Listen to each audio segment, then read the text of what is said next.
There isn't one single key to a happy life.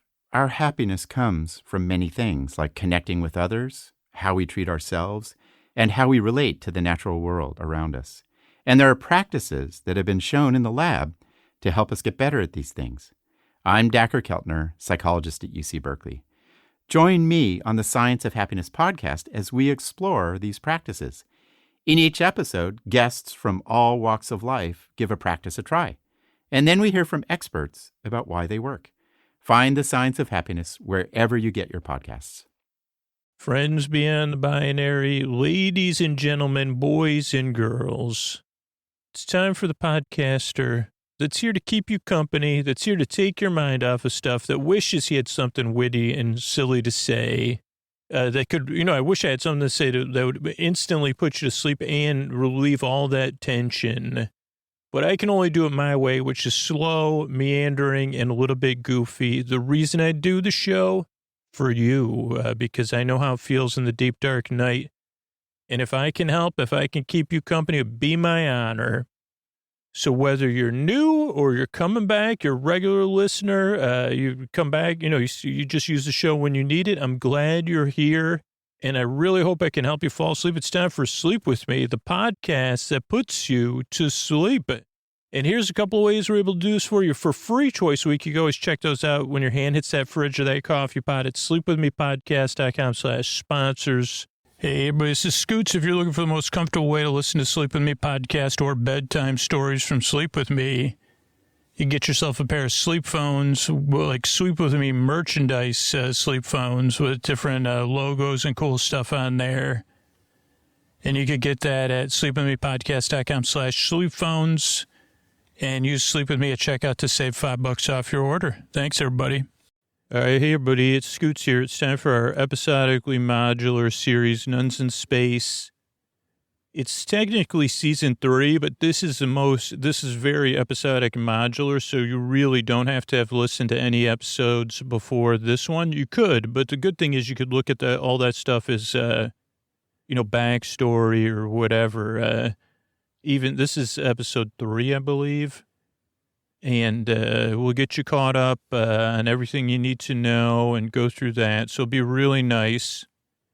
And, so it's time for another episodically modular episode of our series Nuns in Space. Basically, it tells each episode is a bit procedural. It tells the story of Scooter and Stan, two best friends, space adventurers, who at the beginning of each episode find themselves not together. And each faces a different dilemma at the start of each episode. Oh boy, this is the stuff they don't do on TV, because we'd say, please don't do this every episode. But for a sleep podcast, we can. And the dilemma for Scooter is he's on a spaceship with the nuns from his childhood. And don't ask the mechanics of it. This, that's got, hyperspace and, subspace stuff. But he's on a spaceship with the nuns from his childhood. He's their only crew member. And they're as wonderfully kind as he remembers them, which is not even, I don't even say that with irony. Whatever's harsher than irony, I say it. But he has to work with them. They're traveling through space, destination to Scooter unknown, because he's just a crew. And he has to help them as a crew member. He also knows, he's the only one that knows that they're in some sort of repetitive cycle each episode. And that he also has to get to Stan, and Stan's somewhere facing Stan's own dilemma. So Scooter's first dilemma is helping the nuns as a crew member, because he's on the ship with them. Then figuring out that solution usually helps him get to Stan. Stan is a sentient freestyle soda machine, just in case that's somewhat important. If you need to picture him, picture freestyle soda machine. With sentience, nanobot, he also has nanobots that can, do arms and legs. But Stan's memory gets wiped mostly every episode, or not wiped, but he's in some sort of thing where he doesn't remember. He usually comes to consciousness or whatever on a planet and the planet is facing its own dilemma, possibly caused by concentration of delusion. And Stan doesn't really always remember how he got there, what he's doing there. And Stan also has some powers that could be described as magical or godlike or cosmic, but Stan's not aware of that either.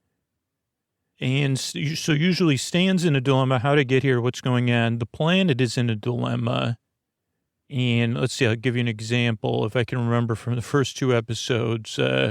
One planet, there was these glob-like beings, but they were turning into balloons, like a hot air balloon.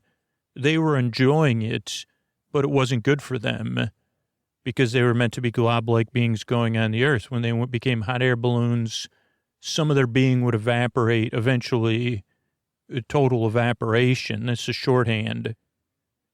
Stan didn't even realize it. So Stan, that's how it goes. As the procedure was, something's wrong. Feel like something's wrong. What's wrong? Let's fix it.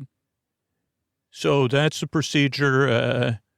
That sounds like not the procedure. That procedure is not a metaphorical one. It's more like, for me, then after let's fix it, then I realize, some things, are more about adjustment and acceptance than fixing. But this is a story, not my personal life.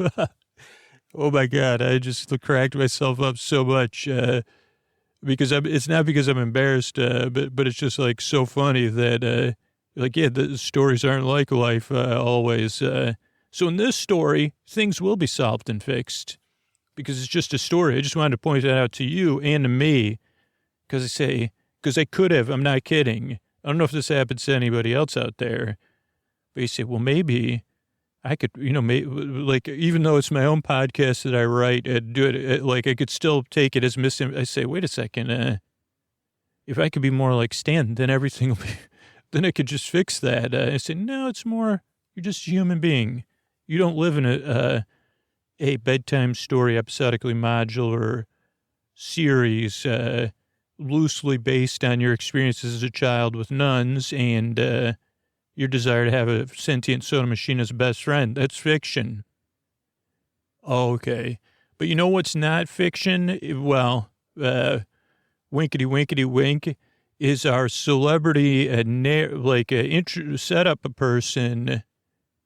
I don't know if indomitable is the right word, but I feel like saying it. The indomitable, the unprecedentedly glamorously handsome, endless kindness, Mr.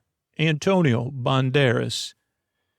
As the friends beyond the binaries, so ladies and gentlemen, so boys and girls, it's time to get spacey with Nuns in Space. So good to be here, Scooter, with you. Thank you for not, I was so caught up in my own stuff that I didn't take the time to mention that even though you drove straight from Los Angeles here, you were, I realize they say around this set time, but really, I mean, you know what I mean. So that's Mr. Antonio Banderas, and this is Nuns in Space. Thanks, everybody. Hey, pen pal, this is Stan.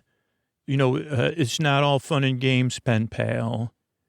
Sometimes it's just games. I know people say that. Scooter used to say that people would say that to him. Life's not all fun and games, Scooter. And he'd say, but shouldn't it be? Or are you sure it's not? And then he'd say, well, I wish I would have. So anyway, but it's pen pal. I'm just saying, it was just a saying or truism. That confused Scooter. But I'm in a situation where it's true. Life is not all fun and games on this planet.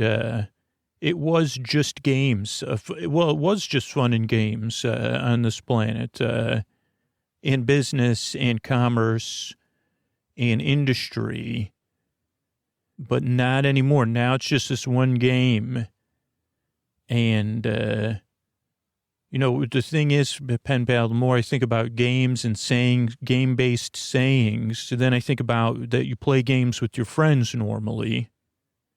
And my friend once upon a time, I had a friend, pen pal, named Scooter, and he taught me through his example how much he loved to win at games, and how good it could feel winning the game for a very short time. If he won, or I let him on to think he won. But, one thing he also taught me, and told me, was there was times, because he was trying to teach me, eventually he caught on that I was letting him win. And he said, it could be fun to almost win, Stan, as long as you almost win. And then he taught me that by example when we introduced other people to play games with, as we tried to, this was another adventure. It was not exciting, it was called Scooter getting out, and hanging out with people and Scooter together. And so if he was close to winning, or he had a chance to win up until the end, it was fine. But if he was, if we were playing a game and he had no chance, oh boy, pen pal, look out, because if it was it wasn't going good. But I don't know where my almost wiener, almost wiener, pen pal. I wrote that on purpose. My almost winner Scooter is not here. And no sign of my friend. And I'm here, and this is no game at all. This is not a game. And it makes me want to, I have one of those, even though this game, there's no dice-based games here, I have a dice cup, and I want to shake it. But I'm shaking this dice cup because in frustration, pen pal, because there's no game. This is no game. This is no game. I'm shaking it like a maraca because it's helping me. It's helping me. This is no game. Stan, why do you keep saying this is no game? Stan, oh boy, is that a rattling? I thought it was a maraca or a dice in a cup, but a cup that doesn't have a felt lining. But it's, oh my gosh, it's the metal of the ship rattling and the ship is shaking. Oh boy. What a time to wake up. Okay. Oh, yes, Nuns, I'm on my way. Clearly, yeah, I can feel the G-forces, sisters. I'm on my way to the bridge. I'm on my, hi, sisters. The ship is not that big, so I know, a ship, I know the ship should not be rattling like this, sisters. Okay, so we're going, so we have to go through these planets to get another gravity boost, huh? Or what? I know it's not called a gravity boost, sister, but I realize we're using the we're using the gravitational pulse of the planets as a boost. Okay, I can see it on the map. And okay, this usually, I realize, some things I do learn, sister. I realize this takes some very smooth, focused flying. And you're saying, so the controls of the ship are very stiff. And I know autopilot can't handle it. Let me just observe while things rattle and shake. Even a rattle and a hum. I mean, not a great hum. Okay, sister, here, could you take your hands off the yoke, a yoke, please? And because we just have a bit pause here. And let me just activate the autopilot for a quick, this is just a diagnostic. See, because, I just did a quick diagnostic, and according to the, this is an analog digital system Stan and I designed with vacuum tubes. I don't know if you're aware of any of that, sister. Okay, this is your ship. Of course, sisters. Yes, I know. Might be. But here, can you go back to the controls we're getting ready to go through? And yes, sister, I see you co-piloting. It looks like you know what, I'm feeling it too. It's like a stiffness. I didn't even realize it myself. but I'm feeling physically stiff. And I think that's what's happening with the controls. Can we do some motion? Yeah, I can't do. It's like I feel gummed up. How about you, sisters? Can you feel that?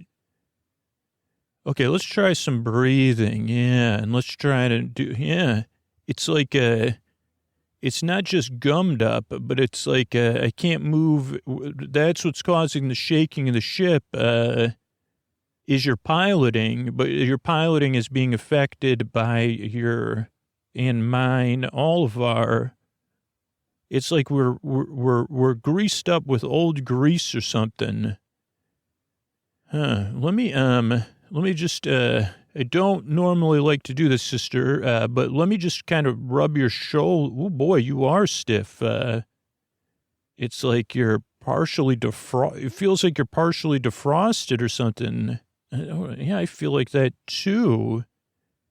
Okay, well, that's not great. You're not cold, though. Yeah, sorry. Sisters, let me take your forehead temperatures, or it feels somewhat normal. And I mean, but I feel the stiffness, but I don't feel the stiffness. Oh, you know what I could do is when my hands used to get cold, I never told anyone this, but if someone asked me for a massage, like a romantic, I didn't really do this, sisters, but I used to plan on it. If someone asked me for a massage romantically, which is no different than a massage, but I would put my hands in my armpits to warm them up. And I always thought about, and my armpit is soft on the inside, like this is someplace. Let me see if it's in my imagination. This is something I never thought I'd ask permission of the nuns, of all of you sisters, but could I put my finger in your armpit or a couple fingers? I promise not to tickle you.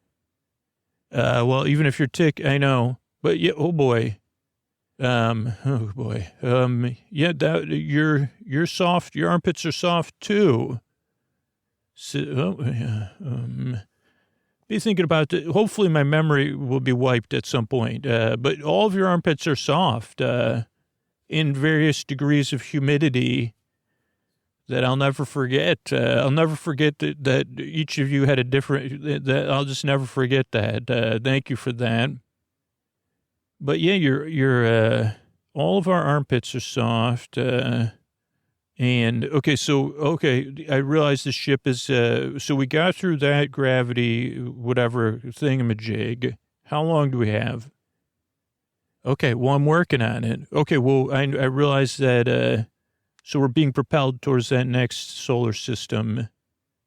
And, okay, within the solar, thank you, sister. Thank you for correcting me. And, okay, so I have a few minutes. I'll get to the bottom of it, sister. Oh boy, I'm on it. I'm on it like, I'm trying to clear armpits out of my head at this point. And let me just do some more. Like, I feel like a turtle that wants to go back in their shell because of there's like a slug light. Okay, so that's popping in my head for a reason. Sister slug. Huh. So it's like, you're, okay, let me check you again, sister. So your clothing is stiff and your outer thing is stiff. I don't know. Let me put on a space suit and see. Let me just try something. Okay, I'm putting on the spacesuit, sisters, and I'm moving around in the spacesuit because this is the one for going out into outer space, right? And inside the suits, now, like the outside of so it's something, there's something in the atmosphere or in the ship or something that is causing our outer layers to be stiff. But this would be too bulky to wear to steer the ship. I realized that, sister, because I realized it because you were raising your voice and telling me, yes. Okay, so I'm really gonna. You know what, sisters? Do you have any winter clothes in your wardrobe? I'm gonna go. You keep controlling the ship and controlling us through this gravity push or whatever this thing is called. I'm gonna go in your wardrobes and oh goodness. No, you just have a lot of these. Do you mind if I call them nun suits? They're softer than I thought. I mean, the polyester is rough, but I don't think this is going to do it. And I like these layered ones, but I don't think that's going to be, because in the movies, and sometimes there was nuns that had like really stiff suits. That's why I was looking. Do you have any stiff suits? No. Do we have any starch on board or spray starch? No. Okay. Well, then, oh boy, sister, I got an idea. Sorry, sisters. Yeah. So I'm going to, take 3 of your suits down to it's not very far. And, I remember watching this episode of Great British Bake Off. And what I'm going to do is soak your suits in egg, like I'm going to get your suits and stiffen them up with egg whites. So I'm separating eggs very quickly. Sisters, have you ever seen anybody separate eggs and egg whites so quickly? So yeah, I have a vat of egg whites here, and this is the egg yolks there, and then the egg shells. I know, oh, don't worry, sister, I will not waste anything. I know we already have something with the egg shells to process that. The egg yolks, I'll make some tarts, some egg yolk tarts, just like I saw in the Great British Bake Off. But for now, they're just going to sit in this vat, kind of like orange eyes. Hey, egg yolks, keep an eye on me. I'm stiffening up some nun suits here. Even these habits, sister, they're a bit like helmets. And yeah, these should stiffen right up. I'm gonna use this event here. These are stiffening right up. I'm putting them on hangers. Don't worry, sister, because I want to make sure you can slide into them. No, I'm not. Yeah. So go ahead, sister. Put it on. I'm good. I'm fast. Okay. See. You think it's going to work. Yeah, make sure to put on the side. I did everything, even the undergarment. Yeah. Oh, no, go in another room, please. Yeah, even because you need layers, I think, sisters. Yeah. Okay, you control the ship. Oh, boy. No, I'm going to deal with these egg yolks right now and probably talk to them and try to process some of my feelings after all that. Hey, egg yolks. Wow, you're really, oh, wait, I never stiffened myself up. Wait a second. I just kind of want to, so just looking at these egg yolks makes me want to get in here and soothe myself. I don't know. What would happen if I was coated in egg yolks? Maybe that would make me oh boy, swimming around here.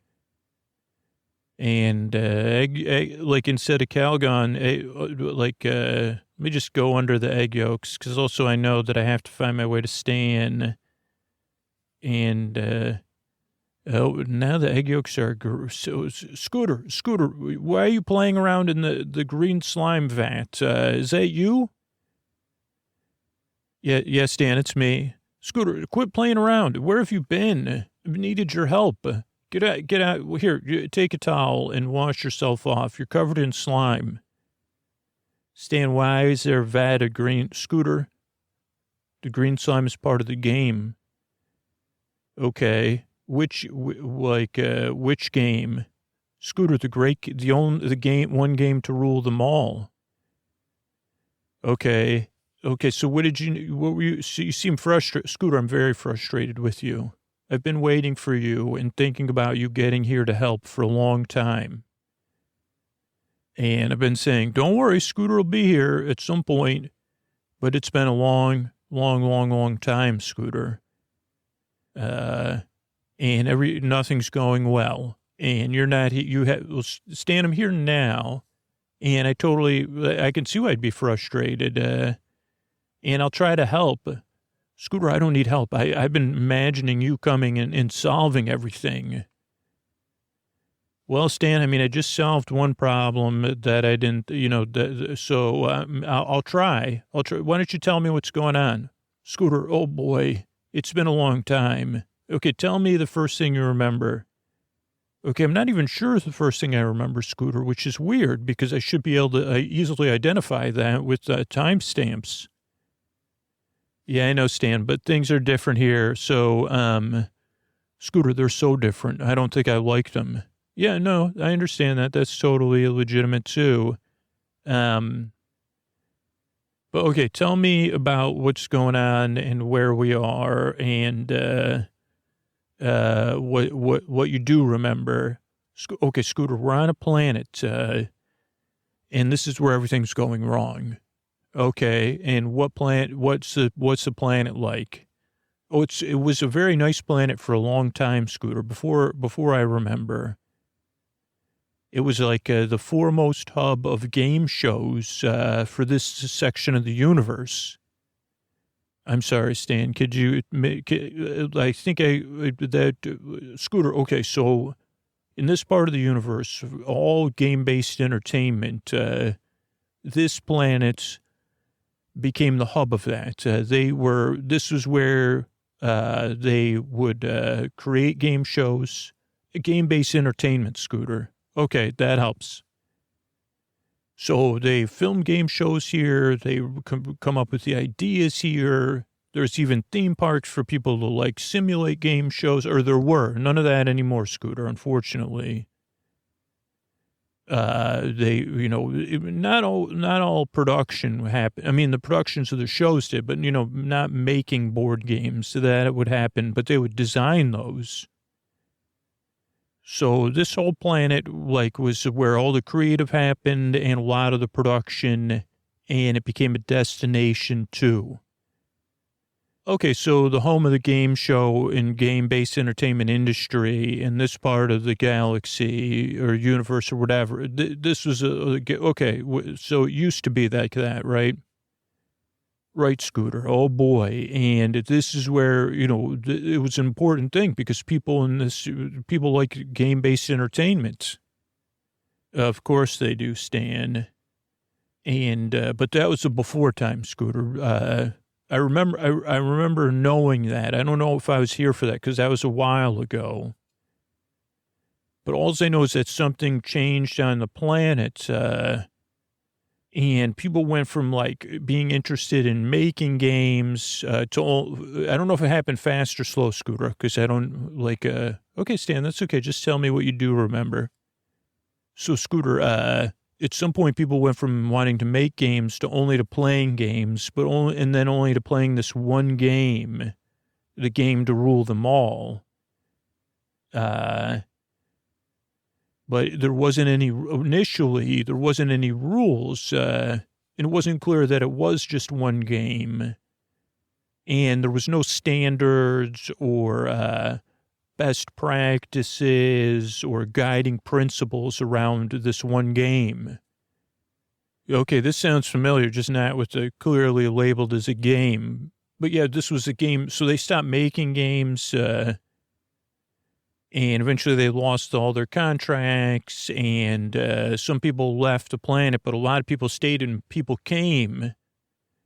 And people were only interested in the winning part, Scooter. And they kind of made it, and then they started also, but they were also the game was kind of making itself as they were a part of it. So there was something else going on that I still don't quite understand, Scooter. Okay, let me see if I can just reflect back. Scooter, are you really Scooter? You're reflective listening?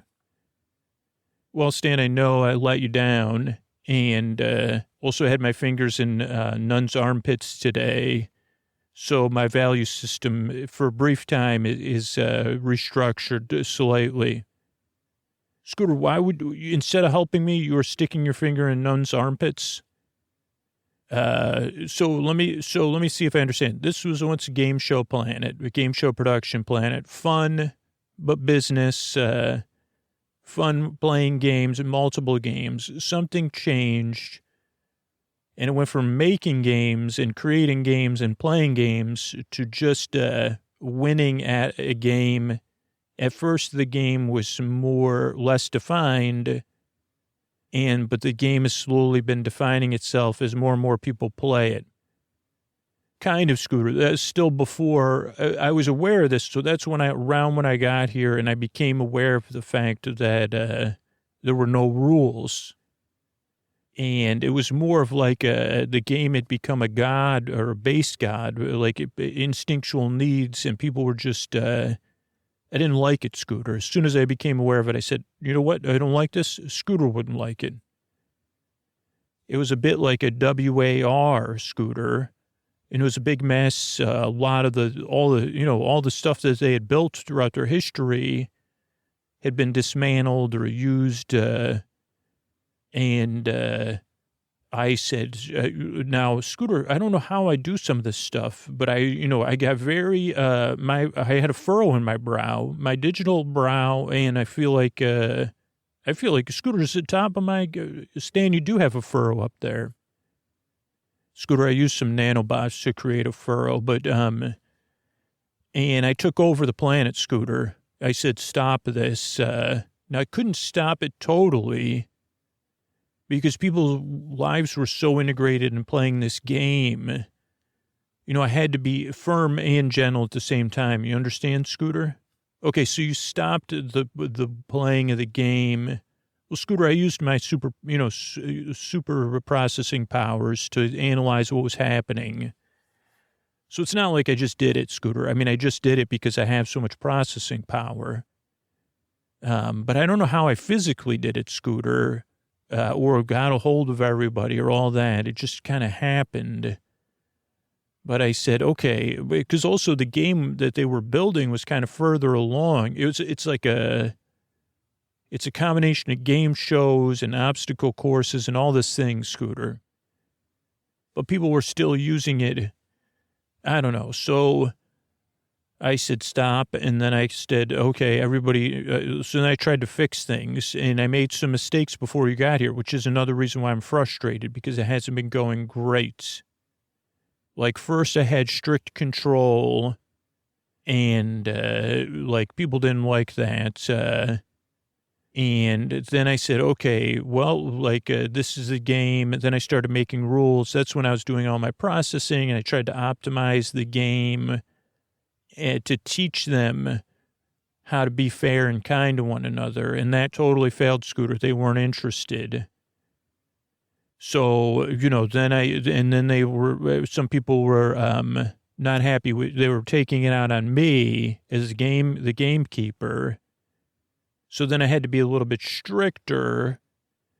And then I said, okay, well, we'll make a great game that everybody can play. And that didn't work. And then I said, okay, we'll make a great game that only a few people can play every day. And that didn't quite work, but it started to get a little bit better. Okay, Stan, it sounds like you're doing good. So you took over the planet, and it calmed things down from everybody taking, Scooter. So I had to kind of make it strict at first, and, people didn't like that. And I could tell, people's motivations were down. They weren't so nice. I didn't like any of that. And I kept trying to teach them, but they didn't respond to me teaching them or telling them how to behave. Okay, Stan. So then I'm guessing you came to another. So, yes, Scooter, I kept thinking about the game shows with the showcase. What was it? The showcase, where they would show two cool things you could win at the end, right? And how you would tell me that you never had a boat, or you don't have but a boat or two jet skis and a car. And you were always like, well, what if I don't have a place to put the jet skis, or my parents won't let me ride jet skis, or the refrigerator, or a pop-up camper, the things on the showcase. Is that what it's called, Scooter? The Showcase Showdown? I think that's what it was, Stan. And how that was kind of like aspirational, Scooter, like that you wanted to be a person with pop-up camper and jet skis and a boat, or whatever it was they were giving away, a new car, all those things, right? Yeah, and sometimes like one of the showcase showdowns would be cool and the other one, but you could still win both, I think, if you were within $100 or something. Right, Scooter. But I was more thinking of it from the belief system standpoint. So I started to create the games, and the prizes would be in kind of from other books, and stuff. I said, okay, if you win this game, you'll get this whole new way of life. But only 2 people can enter the game every day. Everybody else, and people would get to submit what they wanted to win. But mostly people just wanted to win. The prizes, as long as they seemed cool and aspirational, suddenly that changed things, Scooter. And now people weren't happy that only 2 people, then it was 3 people, then I went back to 2 people. Like, I tried to figure out the different things, but it was just, I'm by myself, Scooter. And I was like, well, but the thing is, Scooter, things are calmer, but I don't think it's okay. The people, they like, I keep an eye on them. And while they keep saying, oh, okay, like they're still, now it takes a lot of industry to run everything, Scooter, because we got to keep everybody, so people still have to have jobs. And you have to do your job in order to be able to enter the game. So that's some motivation. And then the prizes are so great. But the thing is, Scooter, nobody's having fun. I mean, they kind of are having fun, but not real fun. I can tell because I've spent enough time with you, that I can tell when people are pretending. Okay, Stan. So, so we have an interesting dilemma. So you have things under control. Right now, it's hoping you'd come and fix it all. But I'm also very unhappy with you. Okay, well, Okay, so here's what I'm wondering. What happens to people who win the game? So you've been doing it for a while, and so we have winners. And what happens to the winners? Well, Scooter, it's the strangest thing.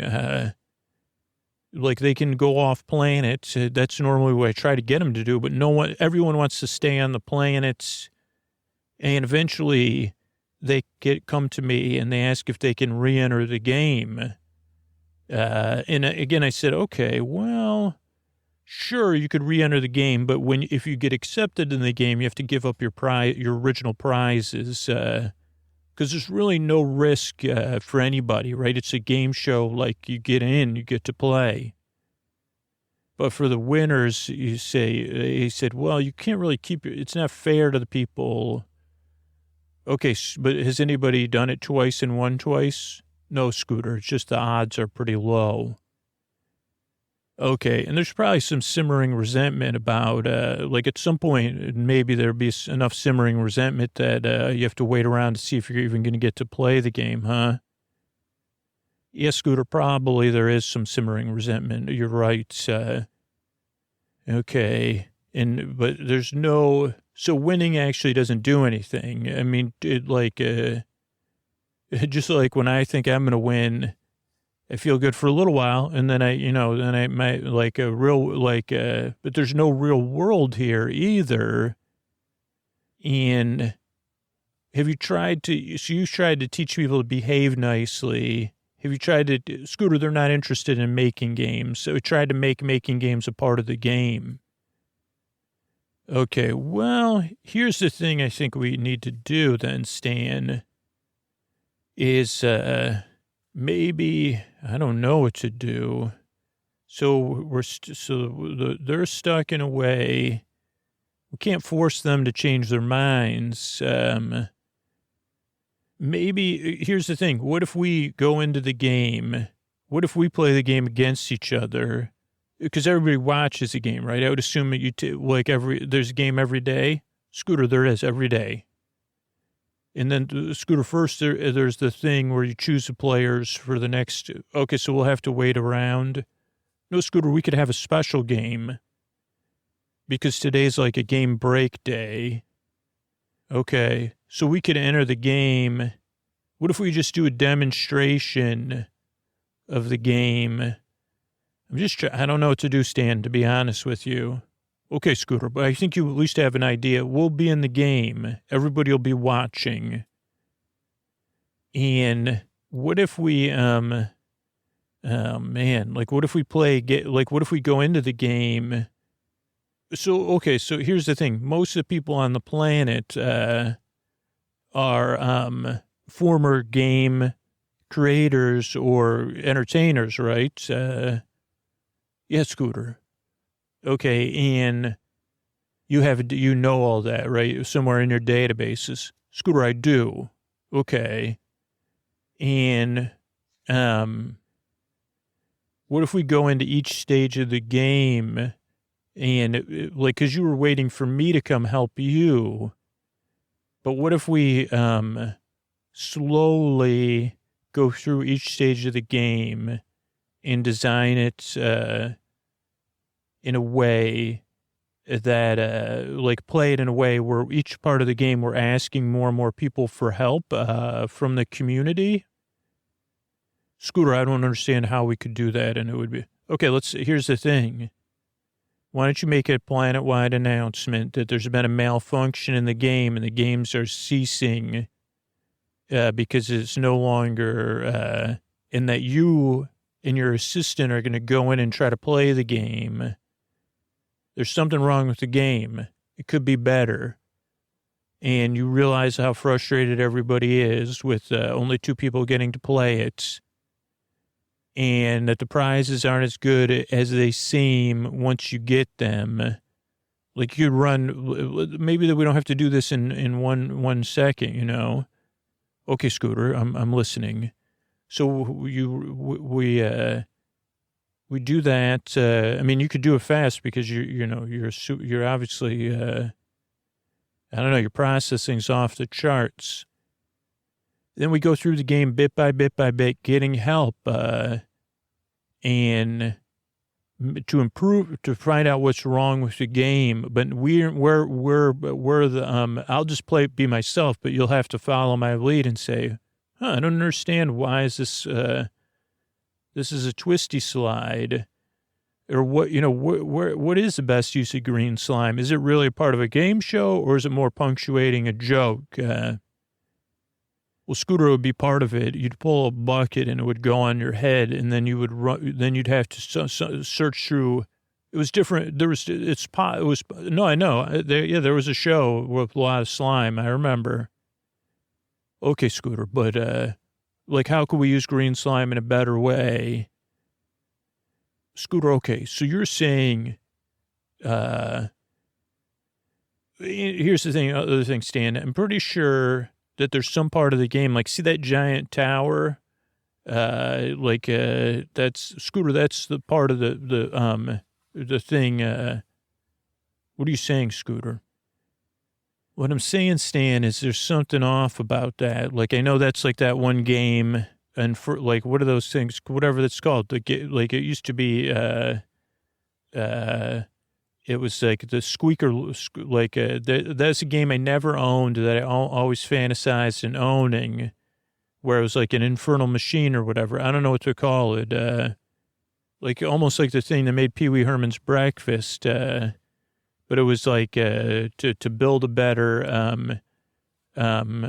place for gerbils to play. It was called, that was a board game. It was called, Scooter, I remember you like, I bought it for you, but I didn't give it to you because I was afraid, very similar to the situation we're in now, that if I gave you build a place for gerbils to play, then your life would lose all meaning. Right, Stan, there you go. That's where we're at right now. I'm looking at a gigantic version of that game in the middle of this game. And I got to say that maybe that part needs to be removed, like it's part of our plan. Scooter, I think I'm kind of understanding. I'm almost getting a sense this has happened before. Like that there's something about that. And now that I'm processing the history, the arrival of that construction, it's not made from anything on this planet, right, Stan? But we can't just send it away without getting everybody's vote, right? Or, yeah, participation. But what does that even do? Can't we, I bet you, there you go. Okay, Stan, we found our solution, part of our solution. Each part of the game could be its own game to build a better part of the game. But like with the goal of like having fun and being entertaining. Now we don't have to push those goals on anybody. Let them discover them themselves. And, but like the biggest one we would try to do is like to replace this, because it's like each part of that, I don't think, Scooter, okay, let's do it. Let's take a pause and let me draw out some plans and communicate with everybody. I'm glad you're here, Scooter. Stan, I'm glad I'm here with you, too. Hey, pen pal, it's me, Stan. Great news. Scooter's and I's plan pretty much worked. I mean, I did have to do a bunch of adjustments, but we got everybody involved with fixing the game and making it better and saying, is this really working? We did a lot of that. Like, Scooter's really good at not knowing anything and then being instructed by other people. And I was able to copy him. And even, like, we did it really slow, pen pal. It took a long time, where it was like each element of the game at first, Scooter would say, well, why is this slide spin clockwise? Is there a reason I couldn't go counterclockwise? And then people being like, well, why? And then and then Scooter would be like, well, what's the purpose of a slide? And then people would be like, well, or what's the sound you make when you go down a slide? I do a wee or a woo. But a lot of it was like replacing parts of the giant obstacle course part of the game based on that board game, which I didn't even, I'll be honest, pen pal, till Scooter got here, I didn't even notice the similarities between let's build a comforting place for a gerbil board game, build a better comforting place for a gerbil. Scooter said, Stan, that's the exact thing of the game. Doesn't that stick out to you as odd? And it's constructed as some strange alloy that doesn't exist on this planet. And that, the more I thought about it, pen pal, I'll be honest with you, I sensed something within that game, that part of the game, that it wasn't like it was sentient, but that it had its own presence. I said, okay, well, and then, but it was like, I don't know, then I would get mixed up or something. And then Scooter was the one that said, let's see he said, how much green slime could a planet make? And then someone said, well, I think we could and there was a green slime accident that covered part of that part of the game. And that's when I realized it, because it was like it interrupted something, like there was a blockage or something that as soon as that was gone, people were a little bit more having fun for a little while. They celebrated and they were laughing. At first, I just thought it was the green slime, but then I realized that part of the game, just that construction, was not part. And to be honest, like I felt like some feelings deep down, pen pal, like my feelings of like being left behind by Scooter, then fantasizing that Scooter would fix everything, then Scooter not being able to fix everything, then having to go slow still and all that stuff. And then this part of me that's like, wait, Scooter's going to then I'm something else, that we're all stuck in this cycle, here on this planet every day playing the same game, these people, that construction was part of it. And it got so, now it's covered in slime. And I said, this part of the game needs to be and And I took it and I flew, I don't even know how I did this, pen pal. I flew it right into their sun, and which was pretty far away. And then I came back, and then we've still been working. Everybody's been having fun. And now it just seems like people were like, they come up with these other ideas, and I don't know. It makes me want to just rest my circuits here with Scooter's asleep. He said the green slime is good for exfoliation too, pen pal. And so I'm gonna rest here with Scooter and dream of games and people having fun playing games. Pen pal, good night. I want to thank everybody that signed up recently for our newsletter to support the Midnight Mission. You can sign up, sleepwithmepodcast.com/midnight mission, and join us. Free live streams, fun stuff, being a part of community, positive change, but, Zoom, hanging out with Scoots. So check it out, sleepwithmepodcast.com/midnight mission. I want to thank Mac, Jess, and Rachel. Thank you. Thanks, and good night. Julia, Jeff, and Laura. Thank you. Thanks, and good night. Virginia, Kay, and Robin. Thank you. Thanks, and good night. Vlad and Danny and, Vlad, Janet, and name unknown. Thanks, and good night. Britt, Huska, and Ileana, thank you, thanks, and good night. Holly, TB, and Gary, thank you, thanks, and good night. Nalia, Kelly, and August, thank you, thanks, and good night. Danny, Justine, and Julia, thanks, and good night. Jay, Lauren, and Bridget, thanks, and good night. Hillary, Lindsay, and Sandra, thanks, and good night. Thanks for being a part of Positive Change and the Sleep With Me community. I really appreciate it. Sleep With Me exists as a free show because of people that support the show directly or support our sponsors, and we grow as a podcast by people being a part of or spreading the word about podcasting in general. And I really appreciate all that. And we've been able to grow our archives to almost 500 free episodes from 200 probably at this time last year. I don't know if we started increasing it yet, but because of these Tuck You In sponsors. So thanks and good night, everybody.